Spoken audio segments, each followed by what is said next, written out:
Hey everyone, I'm Mantila from UX, and today I'm here with Antony, who was part of the third place team at WattHack 2022 last year. So Antony, could you please introduce yourself?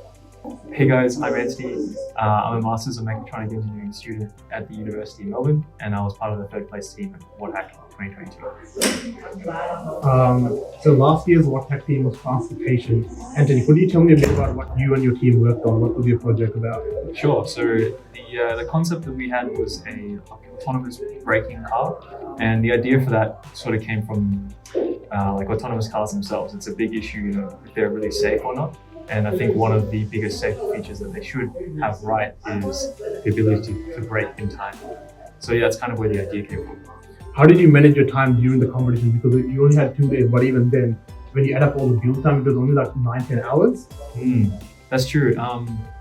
Well, I think, like you said, there's only 9 or 10 hours of build time. Yeah. So you need to try to maximize the time you have in TCS, which kind of means that you should do a lot of thinking outside at home if you can, and then also plan ahead. So like one of the things we did, we had like a big brainstorming session at the start for like 1 or 2 hours, just to make sure our idea was good and we wouldn't have to make changes down the road. So I think that saved us a lot of potential heartache. So yeah, that's what I recommend.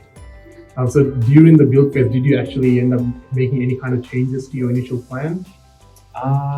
Not really. We didn't plan it out like super detailed down to the exact dimensions and everything. So we played around with a lot of those, but the core idea that we planned was all there at the end. Yeah. Why do you think students should participate in WattHack? For me, I found it like a very practical sort of opportunity, I guess. So I was able to use my skills that I've learned throughout the past couple of years, and I also won a bit of money, so it was pretty fun. I got to compete with some really smart people as well. The people who came first built a hovercraft, which is kind of crazy. I just found it really enjoyable from the perspective. And do you have any tips for participants this year? Tips, like I said before, try to maximize your build time in the creator space, and then also make sure you plan properly. Otherwise, you could end up with a design that doesn't really make sense or work. So I reckon just plan ahead. Yeah. What would you say to someone who's a bit unsure about joining WattHack? So someone that might not have a lot of technical experience or that much experience building practical projects?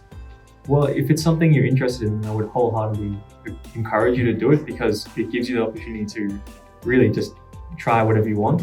Like there's all this e-waste that's available to you, which you can essentially use without any sort of risk or financial downside. So yeah, I would encourage you to just give it a go. And if you lose, then you lose, that's fine. But you'll gain a lot of experience and you'll have fun. So that's kind of how I feel. Thanks, Antony. Yeah, thanks, Mantilla. For WattHack 2023, it's going to be on the 13th and 14th of July in the winter break this year. Tickets are already out, so make sure to grab yours.